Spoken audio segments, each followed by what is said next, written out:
contact to see what your needs are, because I actually have a network of dispatchers with, along with myself, and I like to, make sure I talk to you all, see what your needs are, and link you with someone that I know will be able to assist you right out the gate. Okay. All right, so what is your equipment? I am going to be running box trucks, 26 foot. Plural? Repeat that one more time. Plural? More than one? I'm going to start with one and then escalate to 2 or 3 real quickly. Gotcha. Okay. Are you a CDL driver? Non-CDL? No.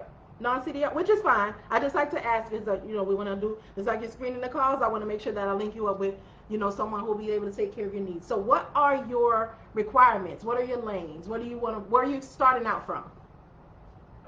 I'm in Texas, so I'm in Dallas right now.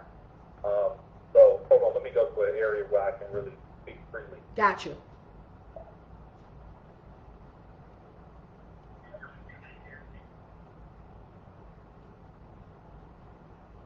So what I'm looking to do, obviously, I'm starting out. This is new for me, but I need work.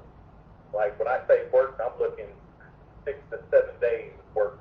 I'm looking to run from Dallas to, if I can stay local, like in Texas, I'm fine with that. But if I can do bordering states like Oklahoma, Louisiana, I'm fine with that as well. All right.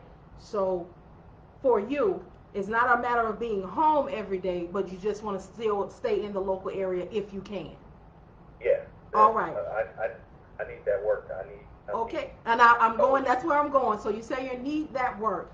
Are you okay with over the road? Now, when you say over the road, explain. Okay. So you are a new authority, correct? Yes. Within that first 30 days, actually 30, 45, even all the way up to 60 days, with you being a new authority and a non-CDL, it can be challenging to keep you rolling. So we try to eliminate, if we can, limitations, because we know that in that first, those first 30 to 45 days, you haven't established a relationship with any of the companies, so it's hard for us to keep you rolling when we're limited. Right. Options we like to talk about, you do not have to go with any, but I like to make sure that you're informed. There's more than just Amazon, but one that I'm familiar with is if you would be interested at all in your dispatcher connecting you and getting you linked up with Amazon. And the reason that we ask is because they do the insurance that Amazon requires is a bit more expensive. However, the option, and we have a lot of people that choose it, to go ahead and do that just so they can get continued work until they get that maturity on the authority. And then they'll either leave or they'll just leave it as an option because now the doors are open and they're able to, they have more work and more options and more people for us to work with. So I always like to set the expectation so you know that it can be challenging for a new authority, non-CDL, to get consistent work. Yes. Okay.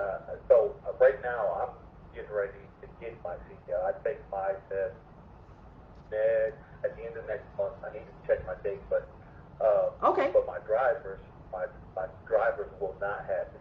And the insurance that I'm looking at right now is the requirement. Basically, I use Amazon insurance requirements. Oh, that's perfect. So you'll already have the aggregate, which will be fine because even if you're starting off, non-CDL, but you know that you're going to get it soon, you already have the plan. You're already ahead of the game, which is awesome.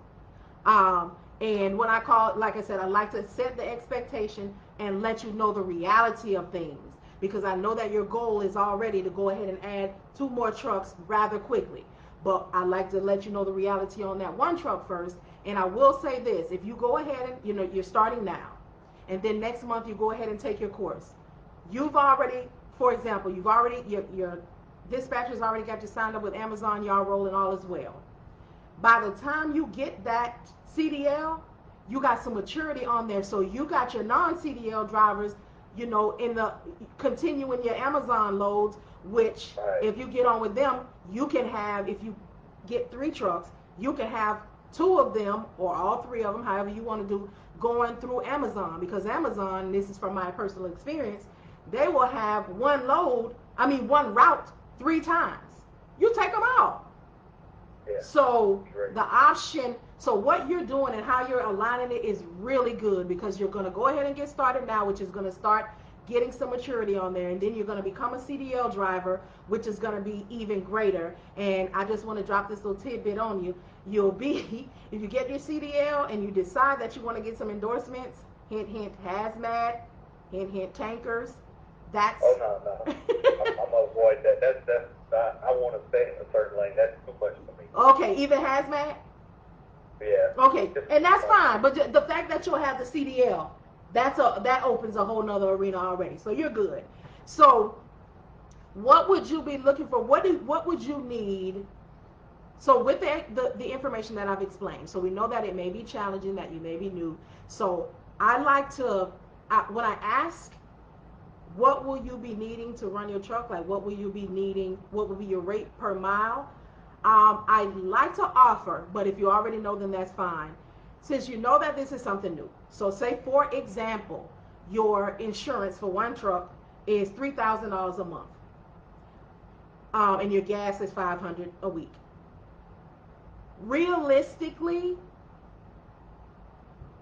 starting you out, a good dispatcher, it is possible that he or she would be able to start you off in that first 30 days, 30 to 60 days, at bare minimum, trying to make the truck payment and the truck insurance. We don't like to try to overpromise, because we know the limitations that we're working with. So what would you need to I don't know if you bought your truck, or, you know, however, what would you need to make per month, or even per week, if that breaks down for you, to keep your truck rolling and keep you going till you get where you need and start to get to that 45, 60 day, 90 mark? That's a great question, and I've walked away from my desk, and I had all that worked out. Just because I needed some area to speak freely. Okay. Oh, gotcha. Well, that's okay. At least you already know. So Yeah. that's enough for me. So go ahead. Mm-hmm.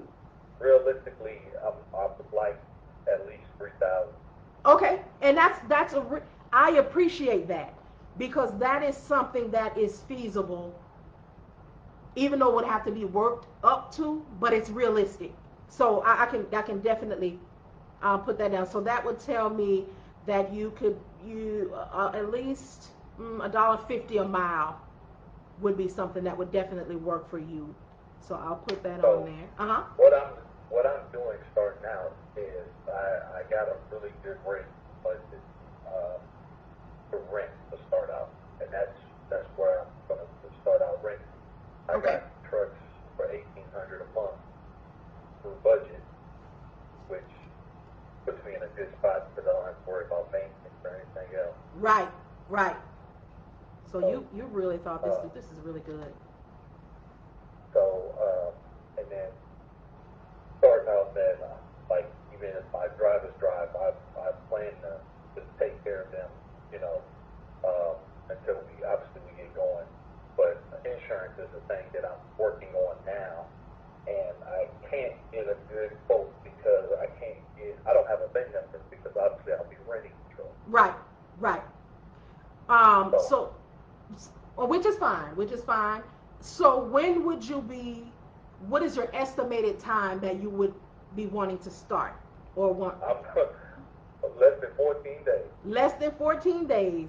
That works for me. So the more information I can get, I'll go ahead and relay everything. So when he or she makes contact. Any questions that you have, you can please email them to me. But my question is what's the broker rate? Well, I'm not. You're not going to be speaking to a broker. You're going to be speaking. You're going to get a dispatcher. Okay, got you. So the dispatcher, I'm getting the upfront information. So I'm going to give the lead to them and let them know everything what they're. I know that the going rates, I'll say this, is between 4% and 8%. And I'll go ahead and give you the breakdown of the percentage. Myself, I charge 8%. I just don't have any openings right now. So, but for that 8%, this is what I do for you and others who are in the 8% realm also. Of course, we book your loads. We do the negotiations with the freight broker. So, for example, if you need $1.50 a load and they're trying to offer something for 90 cents a load, it's going to be that $1.50 or more a load, and we're going to talk it up or we're going to let it go. We do all of your carrier packets. So when we do book a load for you from the freight broker, we fill out everything that you need because you'll have given us all of that information when you sign on with us. When you sign the paperwork, you do authorize us as power of attorney, but not over your life. That just means that we're able to call and book loads and negotiate loads and do whatever you need to keep that truck running. So it's not that type of power of attorney where if something happened to you, I got something. No, it's not that kind. And then we submit all of your paperwork, your BOLs. If you have a factoring company, we submit all of that and make sure that you're paid.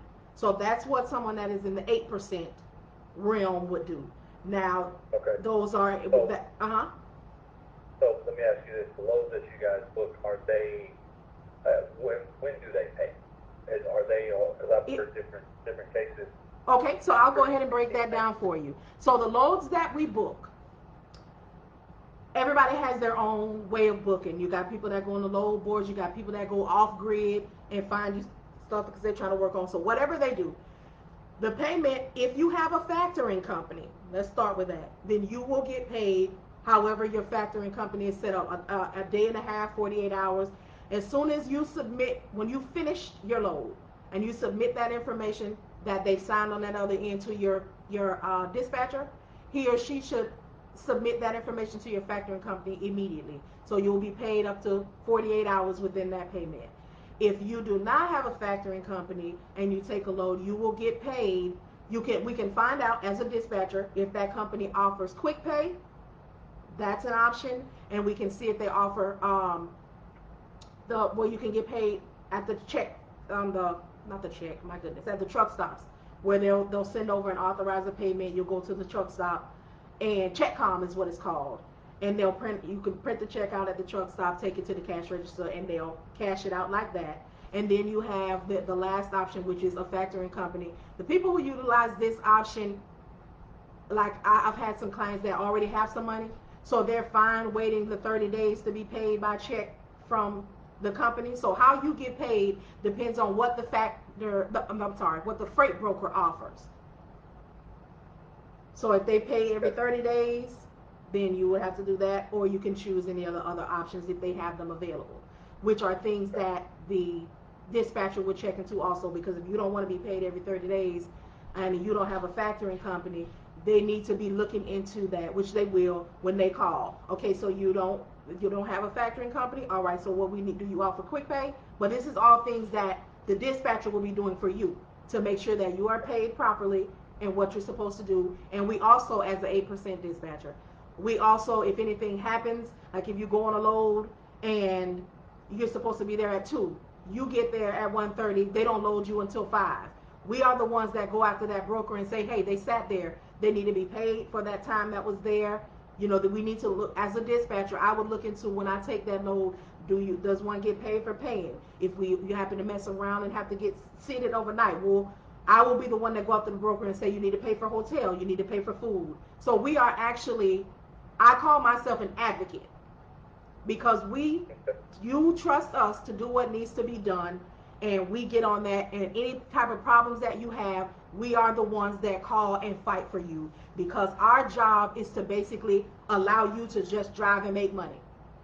All of that calling and pressure and all of that is what we take on. Okay. So right. Next question. Once we sign up, is the program mandatory? No, it is not mandatory. Okay, so each dispatcher has their own thing, but I can give the base. So